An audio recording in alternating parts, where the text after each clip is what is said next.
Hello, welcome to this week's podcast with me, Michael Hewson, and my good friend Michael Brown, Pepperstone Senior Market Strategist, for our weekly chat about all things financial markets as we carry on giving our unfiltered view, hopefully without too many swear words, of what's happening across a variety of asset classes this week in financial markets. Hello there, Michael. Slightly less familiar surroundings for me, but you're pretty much as you were. Indeed, yes, some things never change, mate. Very good afternoon to you. Another week of record highs on Wall Street, another week of supposed progress towards a deal in the Middle East, plenty of earnings, and just generally a ton of things for us to get our teeth into once more. Indeed, and it's also UK local elections day today, so that should be interesting. I think we've seen some ripple out effects in bond markets this week as a consequence of that, or not, perhaps. Yeah, certainly gilt's getting a little bit jittery on Tuesday. Of course, it has only been a 4-day week here in the UK. It feels like the longest 4-day week ever, I've got to be honest. But there we are. But yes, I think the fallout from those local election results is certainly going to be something that we cover in quite some depth this time next week, because, goodness only knows where events might have taken us by then. Yeah, I still think we can probably touch upon them today. It'll certainly be interesting, certainly in terms of potential outcomes. But before we get onto that, obviously you have to do the obligatory risk warning. So, Yeah, and especially so if we're going to talk politics, blimey. anyway, yes. Moving on. This content is for general information purposes only and does not take into account your personal circumstances or objectives. Nothing in this material is or should be considered to be financial investment or other advice on which reliance should be placed. The material has not been prepared in accordance with legal requirements designed to promote the independence of investment research. So quite a bit to get through. Obviously, another choppy week for crude oil prices.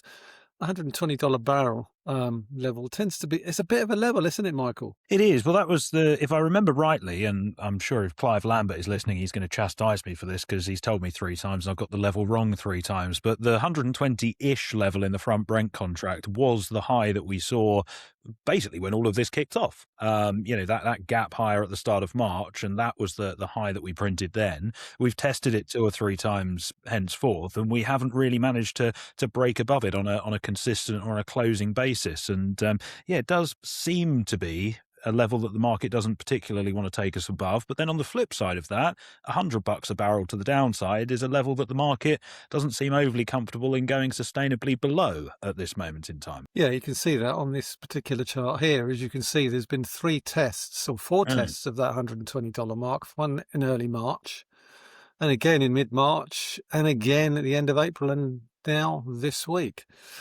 It'd be interesting to see if we break below that 50-day average, given that it's supported it pretty much since January.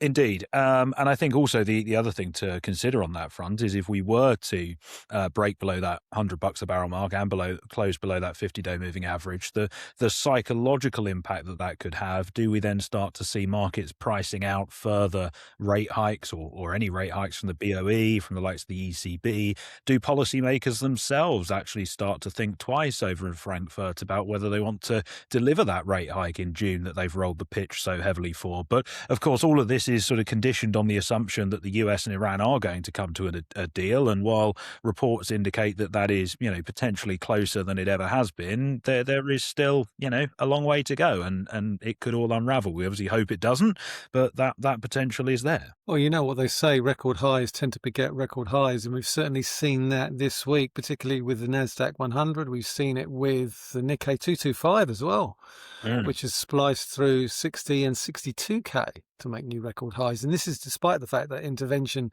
in dollar yen has pushed dollar yen lower.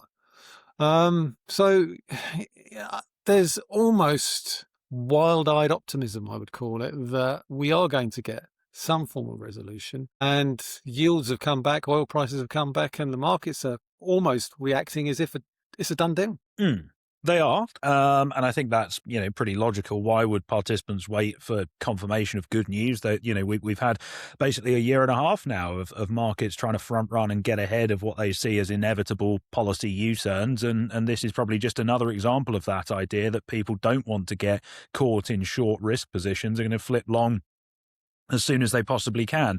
The one thing I would say, though, just in terms of the market more broadly, and certainly in the US, is I think this is way more than just a geopolitical story of optimism. And I think we touched on this last week. You look, earnings season has been really, really strong. The S&P is about to notch its sixth straight quarter of double-digit earnings growth. Revenues are growing at their fastest pace in 4.5 years. And also we've seen a massive, return of excitement and euphoria around the AI trade, certainly in terms of the semiconductor side of things, not so much on the software side. But, those two factors are really helping to push the market higher as well. So I think the way I would almost frame it is that, the turnaround in the geopolitical story was the trigger that saw the market bottom out at the end of March and in early April and saw that initial leg higher. But certainly since then, actually, it's been those other drivers that are starting to pick up the baton and really take things higher. And that, I think, is one of the big reasons why we see the US vastly outperforming markets here in Europe. They are starting to play catch up, though, aren't they? I mean, we've had the FTSE MIB this week make new record highs. German DAX and IBEX, they're not too far behind yet. They haven't yet made those record highs, and yet the FTSE 100 has gone pretty much nowhere these past 2 weeks. I mean, what do you put that down to? Yeah, I mean, the FTSE hasn't been doing overly well. I mean, there's been a few sort of idiosyncratic factors in the mix there. Obviously, it's a relatively defensive index, which is one thing to bear in mind. The other one is this week, of course, the earnings that we had from HSBC were very, very poorly received indeed, and they are, I think, certainly within the top 5 individual constituents of the FTSE, if not a little bit weightier than that. So that's not going to be helping especially much either. But at the end of the day, if we are looking at a situation where the market is getting, sort of bulled up on the idea that we are going to see an end to hostilities in the Middle East, then, the FTSE does have plenty of room to catch up on that. It does, and it's still above its 200-day moving average. It's not really done that much, pretty much since, well, I would say here we've got a couple of tops around about these sorts of levels, to 10,750, these two levels here, and finding support 10,180. I mean, it's not really doing that much. No, absolutely not. Anyway, okay, so we've seen the RBA raise rates this week. What do you put that down to? I mean, yes. Do you know what? This is an interesting one. Third one in a row. Indeed, yeah. So the cash rate now back at 4.35%. So back where it was at the peak of the last cycle. They've undone all of the easing that they delivered over the last couple of years. I think the RBA is in a very, very different place to other G10 central banks. And of course, everyone is getting very overexcitable and saying, oh, the RBA have, raised rates 3 times. Are the ECB going to do similar? Are the BOE going to do the same? The difference is that the Reserve Bank of Australia were grappling with, before conflict started in the Middle East, for the last 6 months or so, the RBA have been dealing with inflation that has been above target and moving higher, and they've been dealing with a labour market that is tight and getting tighter. So they didn't really need much excuse to raise rates anyway. In fact, they delivered a rate hike at their February meeting before events in the Middle East became what they, it eventually descended into kinetic action. They delivered a rate hike at the March meeting about 2 weeks after everything started in the Middle East, at which point it was clearly way too early to know the implications of that. So I think the RBA are in a very different spot to anyone elsewhere, but it also looks as if their tightening cycle, if it's not ended, then there's certainly going to be a pause in it, because you've got Bullock now saying that the policy is well positioned and words of that ilk, which suggests that they're not just going to keep going every meeting as they have done thus far this year. But it's back where it was a year ago, right? Correct, yeah. Yeah. So what do you make of this dollar yen intervention? Has there been intervention? It's sort of been talked about, but has it been actually confirmed by the Ministry of Finance? There's been no confirmation that they've intervened. They, like to do this no comment nonsense. But I think there's 2 things I would say. Is the first, that you look at the Bank of Japan accounts, and they do suggest that there has been an awful lot of money spent on propping up the yen, about 4 trillion yen over the last couple of days, and also another 4 trillion yen last week. That's about $35 billion a time for in proper money. The other thing I would say is that, dollar yen does not move 5 big figures on no news news if there is not the silent hand of the MOF involved. So I think it's pretty obvious that they are fishing around and getting their hands dirty in the market. The thing that troubles me with this, though, is that intervention is not something that can sustainably change the course of where the currency is going. If you could be helpful and zoom way out on that chart, we will see that dollar yen, or the yen, I should say, has been slowly but surely weakening for the last 2, if not 3 years. And dollar yen has obviously been rallying as a result of that. Certainly of late, over the last year or so, the main triggers for that have been the relatively loose fiscal approach from the Takaichi government and the snail's pace monetary policy tightening from the Bank of Japan. Unless either of those things change, which seems unlikely, intervention is more of a kind of speed bump in that trend as opposed to something that's going to suddenly get everyone all optimistic and buying the yen in their droves. Yeah, I mean, looking at this chart, Michael, look at every single move below 156 has not been sustained. Look at those shadows on these candles. The strong move down, we closed above 156. We did a rebound. We did go below 156. We closed above it. We closed above it again. Closed above it again. And we've closed above it again. So it'll be interesting to see whether or not we're able to close above 156, because thus far, despite all this talk of intervention, we haven't seen a sustained move. Yes, we've got the 200-day below that, and then you've got these series of lows down here. But that would suggest to me that the downside is quite limited in the short term, irrespective of your view. No, I would agree with that. And I think the other thing that's really telling on that chart is that we haven't made a break of 160, because that appears to be the line in the sand that the bods at the Ministry of Finance have drawn for the time being, which is in contrast to what we've seen before. Because actually, when they've intervened previously in 2024 and in 2022 of late, the intervention has been more targeted as a result of what they would call excess volatility, whereas this time they seem to have just drawn a line and gone, we don't want dollar yen above 160 and we're going to defend that. Do you think that Scott Bessent may have had something to do with that? There has been some chatter that the US Treasury is saying, stop letting the yen weaken. Yeah, I think that the US Treasury will have sort of given their implicit agreement for the Ministry of Finance to go down this path and prop the yen up, because we know that they want the yen to strengthen. I don't think that they will have been involved themselves. I think they will have left the Japanese authorities to do this on their own for the time being, at least. Be interesting to see whether or not they can sustain it. Yeah, and of course Bessent is going to Japan next week, so we'll probably get more on that front then. Cool. Okay, well let's move on to topics. As if we haven't been talking about topics. I was going to say we're 15 minutes in. Yeah, we're 15 minutes in. Obviously, UK markets have been quite choppy this week, so we're going to talk about that, the local elections and potential impacts. Potential scenarios, particularly if Labour do get wiped out today. And we probably won't know the full extent of that until the weekend when all the final votes are in. Then we're going to have a quick look at the earnings numbers from Apple last Friday. Decent set of numbers there. Also got numbers from NatWest not last Friday, it was last Thursday we got Apple. Thursday evening after the podcast. Yes, that's right. And then we had NatWest quarterly numbers on Friday. Again, a strong set of numbers, but you wouldn't have thought so given the share price reaction. And then obviously this week we've had HSBC. We've had Next's first quarter numbers along with JD Sports this week. Again, a fairly decent set of numbers, I think, for both. We've certainly had a decent share price reaction on both. Q3 numbers, actually, fairly positive share price reaction to them, even though they're down 2% today. And obviously Shell. And we've had the usual suspects whittering on about the fact that, and whittering is my polite way of saying that they're talking absolute S something. Yes, as sure as night follows day. Yeah. And then we've got Disney, Harbour Energy, Uber, and then we'll look at the week ahead where we've got US CPI, US retail sales and UK first quarter GDP, which could be, I think, as good as it gets for the UK economy if recent economic data is anything to go by. So shall we make a start with Apple? Obviously, Apple's numbers have helped fuel the rally in tech stocks this week.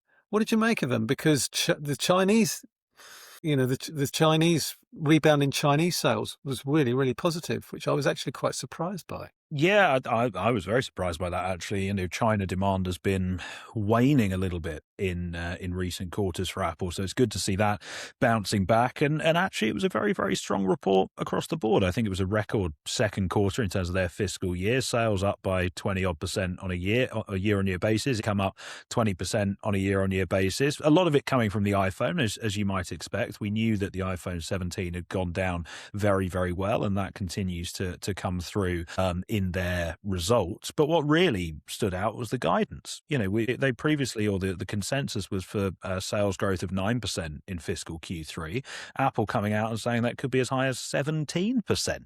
A huge beat in terms of guidance there, and the positive share price reaction was unsurprising on the back of that. Yeah, indeed. I mean, as I say, the consensus, but he did warn. I think Tim Cook did warn about cost increases towards the end of the year, having to put prices up. And just this moment, as we are speaking, Michael, look at this Record high. record high for There we go. Apple's share price, and obviously you can see the Mm, earnings report there, that candle there. Well, we're yeah. now I say well above. We've now Well, made a new just. record, just about made a new record highs for the Apple share price. And Yeah. as we all know, record highs tend to beget record highs. So, Indeed. I do think, though, just in terms of Tim Cook saying that, there may well be price increases as we move through the remainder of the year. And I think we've mentioned this before. Apple is one of those very rare companies where they can put their prices up a bit and probably put them up a lot, and it won't actually impact demand that much. I think, mm, demand for iPhones, demand for the Mac, demand for an Apple Watch is relatively inelastic in the grand scheme of things. Certainly when, if people are buying iPhones on contracts or whatever, they arguably wouldn't even notice some of the price increases if they're relatively modest. So mm. it's something to bear in mind, but I can't imagine it being a huge drag if I'm being completely honest. One thing I did notice, though, Michael, was services. I mean, services revenues now $31 billion. I mean, it's now more than half the iPhone revenue. So Yeah. it's continuing to grow quite substantially. I mean, I can Yeah. remember a few years ago, we were sort of celebrating the fact that it was at 20 billion. Well, Yeah. we're well beyond that now. Yeah, definitely. And it's going to be interesting to see what Turnus does when he comes in terms of how they move forward, where they grow the business, and also what he returns to shareholders as well. I think that's probably the big question for Apple now moving forward. Okay, we heard from NatWest again, bit of a sell-off in the NatWest share price, despite the fact there was a 9.5% increase in total income and profits were up 12.4%. How long before we get the usual suspects arguing about a windfall tax on banks? I mean, they've been talking about it on oil companies. Who's next in the crosshairs? Well, I think they're already out, aren't they? But yeah, I mean, we've done that to death. We don't need to do that again. But yeah, the reaction in the NatWest stock was a little bit perplexing because the results were not only good, but they were also actually better than expectations. So it was slightly perplexing that the market sold off in reaction to that. But again, I think it just speaks to what we saw from some of the other UK banks with regards to the likes of Lloyds, that actually the banking sector here in the UK is in very, very good health at this moment in time. I don't know, maybe there's a UK discount on Mm. banks, but I Just think because of that risk of a windfall tax. yeah, I think that's definitely weighing on the share price, because when you actually look at the NatWest numbers, they raised their guidance. But what was also notable, and I didn't realise, is none of this reflects the impact from the Evelyn Partners acquisition, No. which would suggest that there's potential for an awful lot more upside. I mean, we're well off the highs from back in January, looking at the share price as it is now. 190 it was back then. It's over 120 pence lower. And we had a similar sell-off in HSBC's numbers. And again, talk us through them. Yeah, well, I will if I can get them in front of me. Hang on, bear with me. Fine. Talk amongst yourselves. No, I mean, I think the one thing we saw from that was obviously the increase in non-performing loans. Yes, and that was largely related to the MFS business that everyone has been talking about quite heavily. They took a fairly significant provision, $400 million on the back of that, and that obviously did exert a considerable degree of pressure. I think they were down 5% or so, but they probably recovered a Covered small some chunk of that since, but not all of it. But despite that, revenues were up 6% in the first quarter of the year. Wealth management is doing well.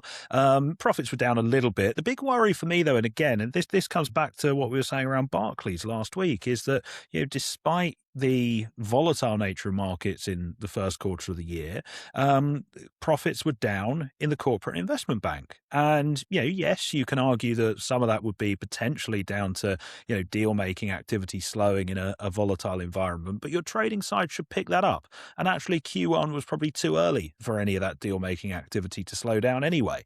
So that is, a blot on the copybook that I think the market is having trouble moving past, because so many of their peers have done so well in that respect, and it makes you ask a few awkward questions, really. Well, there was an ECL charge in that of $679 million in the institutional banking unit. So that did drag profits down by 12%. So maybe that's a one-off, and we'll probably see that reverse in Q2. I mean, they did upgrade their expectations for net interest income to $46 billion. So, that's a sizable increase. Yeah, so we'll see what happens on that front. But an interest, certainly not as stellar as the report that we have from NatWest. No, indeed. Fairly decent set of updates from Next and JD Sports. Next on the 6th, which I think was yesterday, actually. Seems a long time ago. Fly. I think that's just the fact that I'm slightly discombobulated by the fact that I'm actually not in my office at home. So I feel completely thrown you, hasn't it? Yeah, I feel a little bit like a fish out of water. But they upgraded their guidance again, and I think what was particularly noteworthy about that was that full price sales, they still expect them to increase by 4% and 5% in H2. Yeah, exactly. And the other thing that was interesting was that they were talking about price rises elsewhere in the world, up to about 8%, I believe. But that's not going to happen here in Europe because of the moves that we've seen in the FX market, which kind of net off against any of the increased cost pressures that are facing the business. But again, it's classic Next, isn't it? Deliver a strong set of results and raise your guidance, and we move on and we do it all again in half a year's time. What is not to like? The only thing that isn't to like is that they are a consumer discretionary name, and if we are moving into a slower economy, and if we are moving into a labour market that's going to continue to weaken, maybe they will face headwinds as a result, but the business certainly not guiding towards that for the time being, at least. I mean, they did raise those forecasts for cost estimates due to disruption. They've set aside 15 million in Q1. They've set aside another 32 million over the course of the rest of the year, so that takes it up to 47 million pounds. Which is quite sizable when you think about it. Yeah, it is quite sizable, but if it prevents them having to pass that on in the form of higher prices, then maybe that's not going to have as significant a detrimental impact as you might expect. I was looking at JD Sports, and they actually cut their guidance for profits for the new financial year, but their share price is up. Well, when I looked at it last, was up 6%. What do you put that down to? Well, I think a lot of that comes from the details of the report as opposed to the headline, because free cash flow has risen massively to just shy of 500 million quid now. So the market probably buying into the idea that actually the business is in a better position in terms of balance sheet. The other thing is that they increased the dividend and are going to continue with their share buybacks. We're not doing that again, just to preempt that one. But when you put those three things together, it probably allows the market to look through the guidance cut. But again, the stock is still down 20% on the year, so it's not. It's still been beaten up pretty terribly. It's a mere scratch in that fall. Yeah, this gives you an indication of how much the stock's been beaten up. Yeah, well, I mean, look at me, Luke. Pretty ugly, isn't it? It is, isn't it? I mean, that is pretty grim. So you've got to ask yourself, how much of it is already priced in?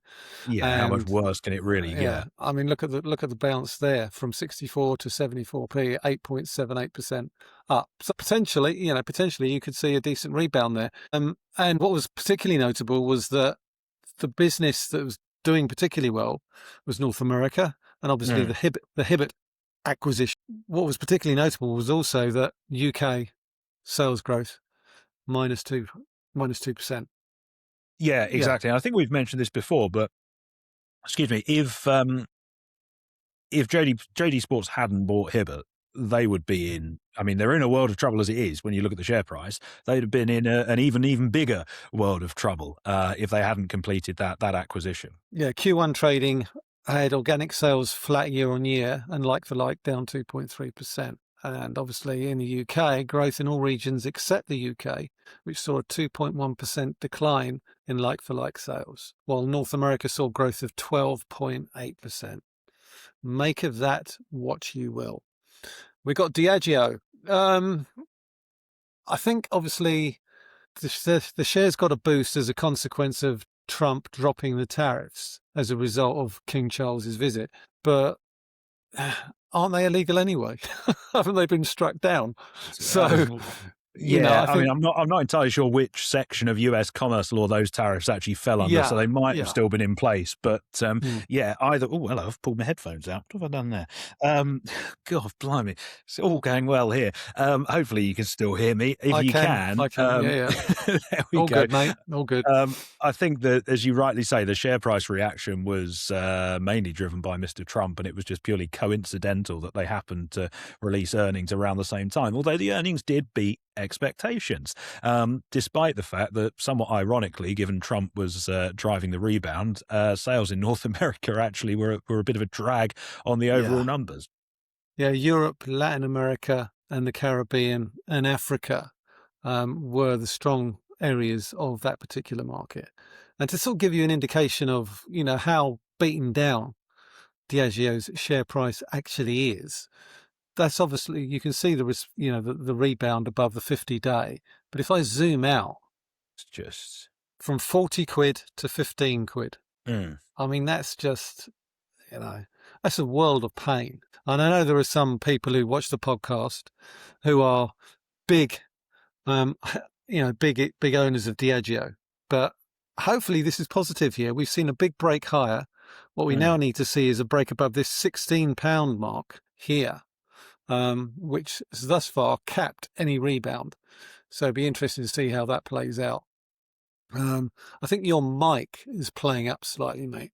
Oh, right. Well, maybe that's because I've pulled the cable out. I'm not entirely sure. But what the other thing that is worth bearing in mind is looking forward in terms of Diageo. It's going to be the summer now. That's the big test, because that's when they've guided towards they've guided towards unveiling this new strategy, haven't they? Sure.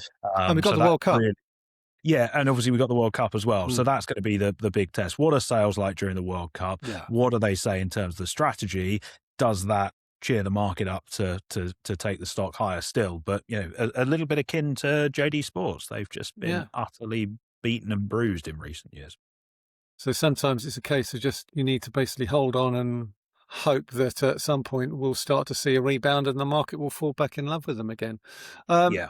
Shell's first quarter numbers, again, fairly decent, but I did note some weak spots. What did you make of them? Well, I was going to say, fire away, because at a headline level, they were very, very strong indeed, with profits up to almost $7 billion in the first quarter of the year. So, why don't I do the good news, which is that, and you can now go and pour a load of cold water on it. Pour a load of cold water on it. All I'd say is obviously the profits in Q1, which were 6.92 billion. Obviously they've prompted the usual suspects to accuse them of profiteering. But if you actually look at integrated gas, there was a fall in production there as well as profits. That slowed sharply to $1.8 billion from $2.48 billion the same quarter a year ago. And obviously we know why. It's due to damage caused by the attack on Qatari oil and gas assets. But what really drove the gain was chemicals and products, which saw a big jump in profits to 1.9 billion, and on marketing and services, which essentially sell products, byproducts, refining, as well as sale of oil byproducts like lubricants, used in manufacturing, mining, power generation, agriculture, as well as biofuels. So for me, it's not so much about the upstream or the downstream. They didn't do particularly well. It was basically everything that's a byproduct of that, which obviously have gone up in price, that's driven the increase in profits. Cash flow was down $3 billion. It was down from the same quarter a year ago to $6 billion. And net debt was up over $10 billion from a year ago. So for me, yeah, the headline numbers are good, but underneath the bonnet, the numbers aren't so great. And certainly the share price reaction is sort of reflecting that, because if you look at this, we're starting to break lower. Well, we are. I mean, I would argue that a huge amount of that has probably got to do with the fact that crude has rolled over and that we're getting all optimistic about what's going on in the Middle East. I think the S&P Energy Index, obviously US, not the UK, but that had its worst day in a couple of years yesterday on Wednesday. So that's certainly, playing a role. But, you are right. The details of the report certainly aren't quite as optimistic and as rosy as the headline metrics may suggest. Perhaps that is adding pressure in a market where participants are already taking down their positions a little bit. And they reduced their buyback. Okay, by a very small amount, but they still reduced it. And generally that doesn't tend to go that particularly well, even though they did increase the dividend. So, it's horses for courses. Sort of nets off, doesn't it? But there we are. It does a little bit. But yeah, so that probably explains why the shares are down slightly. Obviously, oil prices are lower as well, so that's not helping. But yeah, I mean, I didn't really know what quite to make of it. So, for me, it's a bit of a mixed bag, that particular report. And yes, obviously, that's a good way to sum it up. Yeah. Disney, what did you make of them? Decent set of numbers, really. Yeah, very decent set of numbers. And I think, the big thing that stood out in that report to me was the fact that the parks division is doing well, because obviously we'd spoken, I think this time last week, about how, tourism, certainly international tourism, not exactly being encouraged in the United States at this moment in time. But parks revenue was up by just shy of 10%, which is a very, very positive sign. And actually that came on a rise in overseas visitors as well. When you sort of look at that in the round and you say, well, what was the big concern coming into the print? It was that side of the business, and actually they've delivered on that side of the business. So, I thought that added to the rest of the report, which was pretty strong. Revenue's up 7% on the year, streaming doing well. Not really anything to dislike there, to be honest. Indeed. I think one thing that worried me slightly was the fall in domestic visitors, which would suggest that maybe the US consumer is starting to be slightly more discerning about where they spend their money. Oh, potentially, but we should never bet against the US consumer, as you and I well know. So indeed, I've actually said that, I think, in my my week ahead note, never bet against the US consumer.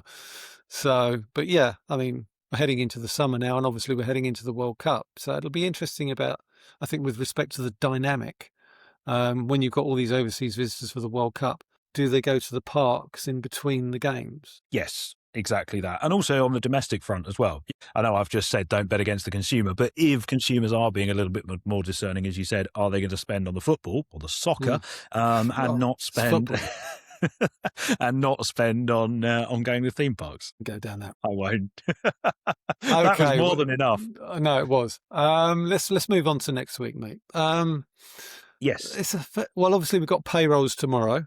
Judging by the jobs data this week, I would suggest that the US economy is still in a fairly healthy state. Yes, layoffs are starting to increase. I think the Challenger layoffs were quite high this week, were they not? Yeah, 80-odd thousand in April, I believe they were. And prices paid is still exerting upward pressure on inflation. We got US CPI next week, and we got US retail sales next week. Against a fairly resilient jobs market, weekly jobless claims 200,000 this week. What are you expecting, first and foremost, for payrolls tomorrow, or if you're watching this on Friday, today?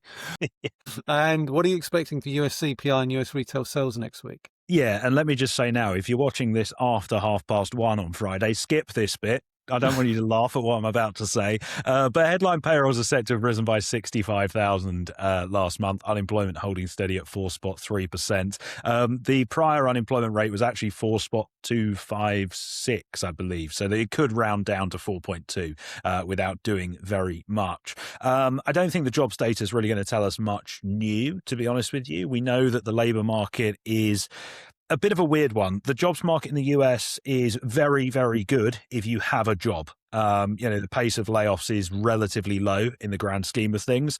The labor market in the US is not so good at all if you do not have a job, because the pace of hiring and the pace of job creation is also relatively low. So we are seeing a bit of a divergence on that front.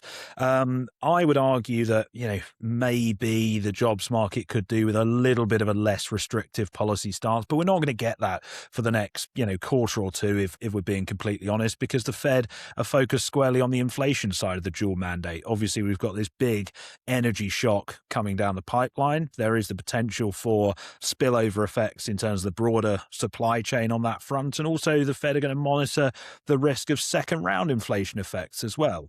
Are we going to see a bit of a wage price spiral develop and those price pressures become persistent? So that's really going to be the focus. And I think the inflation numbers, as a result, take on a lot more importance out of the two releases.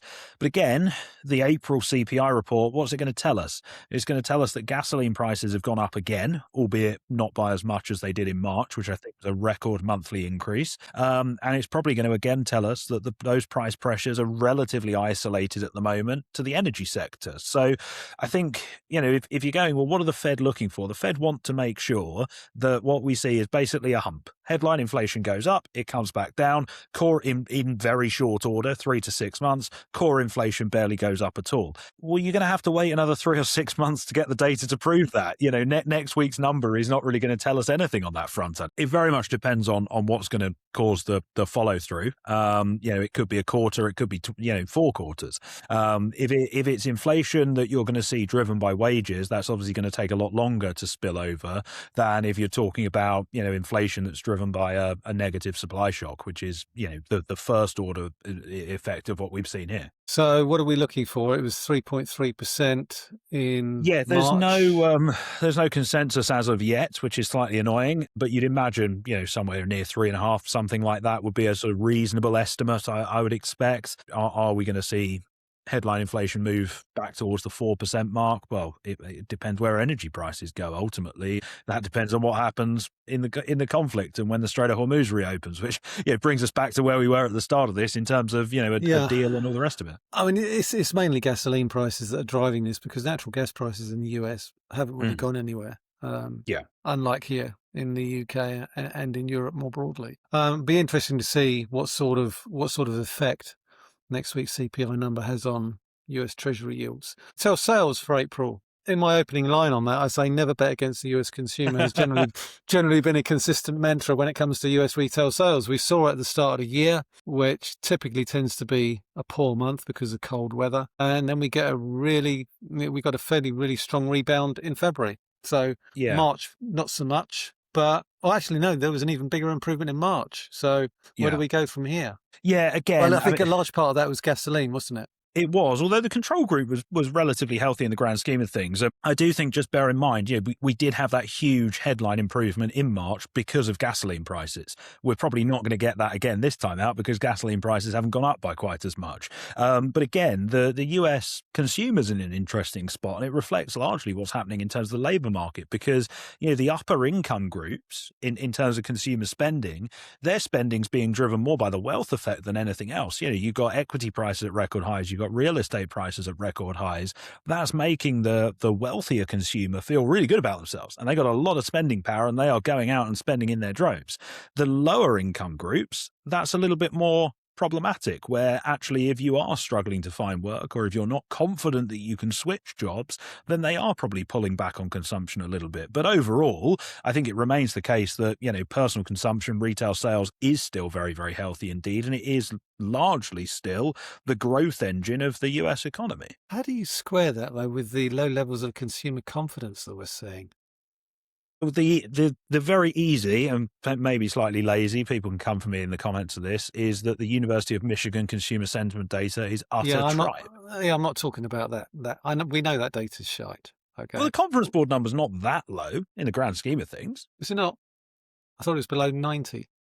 I haven't got the figure in front of me, but I don't think that's just me plucking a number out of the air. I thought, I had a vague recollection of it dropping below 90, which has been for quite some time. So, But again, the other thing on that is, and I haven't seen the questionnaire for the consumer confidence number, so I don't know this for definite. But if someone comes up to you in the street and goes, Mr. Consumer, are you confident about the outlook? And you've just watched the 10 o'clock news or the 9 o'clock news that's full of pictures of conflict in the Middle East, you're probably not going to say yes, but you're still going to go out and spend. yeah. I'm playing devil's advocate to a certain extent because I think consumer confidence numbers are about as much use as a chocolate teapot. But for me, I still think they paint a rather interesting picture of what people say and then what they go and do. There's that divergence between the two. Yeah. But also, we see that divergence quite often. Another one that's complete and utter nonsense is inflation expectations to a degree. Consumer inflation expectations, certainly. The other one, the classic one from a trading perspective is the difference between sentiment and positioning. People can be really, really bearish on something and really, really downbeat on the prospects for the UK, let's say, and thinking that, cable is going to fall through the floor, but they might not actually have, skin in the game and be positioned for that outcome. And they are two very, very different scenarios. So, yeah, you've always got these kind of mismatches. But, at the end of the day, you look at US growth, if you want to kind of decompose it, on the one hand, you've got a really strong consumer. And on the other hand, you've got really strong business investment and AI capital expenditure. So it's kind of tough to bet on those rolling over. Yeah, I mean, that's what we said last week, wasn't it? The difference between US CapEx and CapEx here in the UK, it's sort of chalk and cheese, isn't it? Yeah. Well, it brings us on to the numbers we get next week, UK GDP. Yeah, indeed. Based on the PMIs and based on some of the numbers we've seen recently, I think there's a good chance we could get a fairly decent quarter. But, when I'm sort of doom scrolling on X, I'll say doom scrolling, there's an awful lot of negativity about the UK economy, quite rightly. There's also a lot of negativity about the pound. I don't think we're there. We're there yet. I mean, people are talking, I'm short cable here, it's going back to 120, yada, yada, yada. Well, sorry, guys, the chart doesn't support that. Well, I think 120 is a little bit fanciful. I mean, I wouldn't exactly describe myself as being bullish on cable or bullish on the UK economy, but let's get real. Maybe let's deal with 130 first. We're trading in a range at the moment, and that range is clearly defined by this area here. Also, if you think that range is bad, can you get euro sterling on your little terminal there? Because that is even worse. I think we've been 86 to 88 for the last 2 years. If you've got that, that's just boring. Turgid.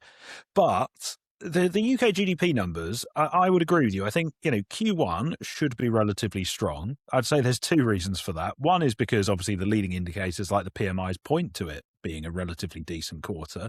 The second is because, and I hate to go down this path again, the ONS methodology is stuffed, for want of a better word. For 4 years running now, and I'm just taking the assumption that Q1 next week is going to be good, we've had a really strong Q1 print. We've then had a kind of middling average Q2 print, and then we've had a really grim Q3 and Q4 print. Now, you do that once, and you kind of go, okay, well, maybe that is real. You do that a second year running, and then a third year, and then probably for a fourth year, I think the ONS need to probably look at their seasonal adjustment in how they're calculating this data at this moment in time. Because yes, there have been shocks that have hit the economy in each of those years. Obviously, 2022, we had the mini budget. 2024, we had a general election. Last year, we had the autumn budget. This year, we've had, conflict in Ukraine, but in Iran, if we get that right. But the magnitude of those swings that we're seeing and how, the seasonality is increasingly skewing the numbers, something just doesn't smell right. Well, I also think there's an element of a mechanical rebound for the last 2 years, because towards the end of 2024 and the end of 2025, we had all of this nonsense about the budget, which basically caused business to go and hunker. They just sort of take cover. We don't know what's coming. And then you get what I would call a mechanical rebound, as companies loosen the purse strings a little bit ahead of a new tax year and ahead of a raft of new tax rises. Exactly that. And that is when people really start to pull back. Yeah. And then Q2, April the 1st, they're on in, you'll find that suddenly you get a significant slowdown. And I certainly think that's prevalent in the recent PMIs that we've seen for April. The Yes. construction PMI today was absolutely, was it today or yesterday? It was I think it was today, actually. It was diabolical, 35.9. Yeah. I And that mean, was down from 42 point something. yeah. I mean, what levels were we down to in the pandemic? That must have been Well, not far off I that. think we got into the high 20s. Yeah. I mean, we're not that. Give it another month or so We're not that of far higher off. input costs and, planning issues and all the rest of it. We're not going to be that far off it. And actually looking at that report, civil engineering activity was at 35.3, registered the steepest decline, followed by house building 38.2. Commercial work 42.7 showed some resilience in comparison to elsewhere in the construction sector, although the latest reduction was the fastest recorded so far in 2026. I mean, Says it all, basically, it's doesn't it? just, it just looks like a governmental suicide note Yeah, when it which is comes to economic ultimately what it policy. is. Yeah. Yeah. So, and I think it's also incumbent on us to say that an awful lot of this data predates Yes. the outbreak of hostilities in the Middle East. A lot of it, Yeah. not all of it, but I would certainly say 2/3 of it. Yeah, and that is very, very important to bear in mind. And also, we may as well preempt this now, is that when, hostilities do come to an end, which they will at some stage, and when the Strait of Hormuz reopens, which it will at some point, whether that's soon or far, that will also skew data in the other direction. So let's just preempt that now. Okay, so we've got some earnings out next week. We've got full year numbers from Vodafone. They've been doing fairly well recently. They were in the news, I think, earlier this week when they announced that they are going to acquire the remaining 49% stake in Three for Yes. £4.3 billion from CK Hutchison. So two key markets now. I think Margarita Delaval has decided she's going to strip away all the fluff, focus on Germany, focus on the UK. And it looks like it's paying off. Yeah, absolutely. And I think, it is a good strategy to streamline the group, have those key markets, focus on them, do them very, very well. And I think, as you rightly say, it does seem to be paying off, and you would expect, hence, a pretty good set of numbers from them when they deliver next year. They've reiterated already their full year guidance, and they think that EBITDA is going to come in towards the upper end of their range. So that is obviously a positive. I think the real focus for market participants is going to be, firstly, do they have anything to say about the share buyback? And secondly, what are they looking at for the next financial year? How do they see that streamlining and that focus on the UK and Germany impacting the top and bottom line as we move forward? And it'd be interesting to see if the update drives it through here. Look at that, 120. Yeah. That's a big, big top. Big level there. It is a huge level. So I think if we can sustain a move above there, and the momentum suggests that we might, because basically the lows are getting higher. So the dip buyers aren't waiting as long to get back in. It'll be interesting to see whether or not they can actually drive those share price back higher towards levels that I think we last saw back in 2022. So still quite a long way to go before we get anywhere close to the levels that we saw at the beginning of the decade. We've also got Greg's Burberry ITV. Let's do ITV. Yeah, because ITV, I think, was one of those. There was some chatter about Sky taking over the media and entertainment business, which hasn't gone anywhere. It hasn't gone anywhere. I'm glad you said that, because until I was looking at this earlier on, looking at the week ahead, I'd almost totally forgotten that chatter was doing the rounds, because we seem to have a couple of days of very frenzied speculation and then nothing. And it's been pretty much like that. Yeah, since and I was November kind of last wondering, year. have I missed something here? But well, clearly not. But, it just seems to have, maybe died a bit of a death. But there we are. Well, here is where the speculation was. So down back there in November, we've been up there and we've traded pretty much sideways since then. They made some mention of it at the end of their full year numbers. They said the conversations were ongoing, but ultimately there was no guarantee that a deal would be concluded. And, as far as the media and entertainment business is concerned, ITVX and digital advertising has continued to offset the weakness in the analog advertising space. So, your traditional advertising, your WPPs, that sort of thing, that's pretty much a dead business now. Yeah, absolutely. It makes you wonder, though, what Sky Comcast see in this particular business. Is it the streaming side of it? I think it or must be. is it something else? Because there's some decent growth numbers there in the ITVX. You got monthly active users 16.5 million, up from 14.7 million in 2024.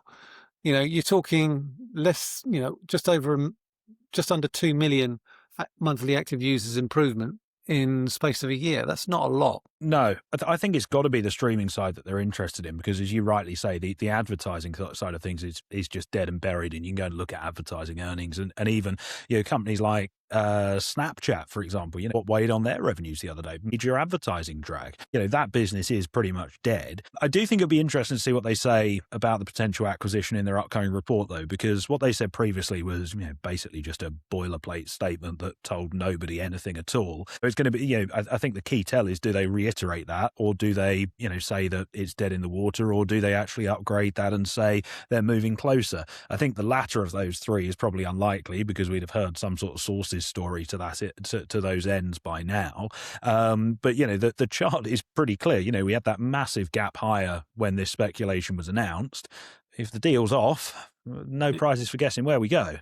Well, yeah, indeed. I think the one silver lining that we do have for ITV, it's got the World Cup. Yes. So that should offer them a fairly decent advertising boost, particularly in the US, where, that sort of advertising time tends to go at a premium, I would suggest. Maybe not so much for the lesser matches, but certainly for some of the more higher profile ones. Easy for me to say. That is a good point. Let's finish up with Cisco Systems, the nuts and bolts of the internet. And also, you could argue, the nuts and bolts of the AI infrastructure build-out. Certainly, they've certainly reaped the benefits in terms of share price performance when it comes to that. What do you think the further more upside there for Cisco? I would certainly expect so. I think that is the framing. If you think about AI and how the market has looked at the theme, the first trade, if you like, was the Mag 7 and the hyperscalers, who's buying all of the semiconductors to fuel this kind of revolution. The second derivative of that trade was, well, who are the hyperscalers buying from? NVIDIA, AMD, Qualcomm, et cetera, et cetera, et cetera. The third derivative of that trade, not to want to dumb it down too much, is how do all the data centers talk to each other, and how do the data centers run? And that's where, networking in terms of Cisco comes in. That's where cooling and that's where power and infrastructure all comes into this mix. And I think you're really starting to see the market buy back into the AI euphoria. If we're being honest, the NASDAQ, as we said at the start, is through 28,000. Cisco's up 20% on the year. They're up 50% over the last 12 months. I think, if the working assumption is that the AI build out is going to continue to gather pace, which it kind of has to be, because that seems to be the way this is working, then why would you not expect Cisco to continue riding on the coattails of that? You would expect them to, wouldn't you? Particularly when you've got all these hyperscalers spending $700 billion collectively on boosting, their AI build out.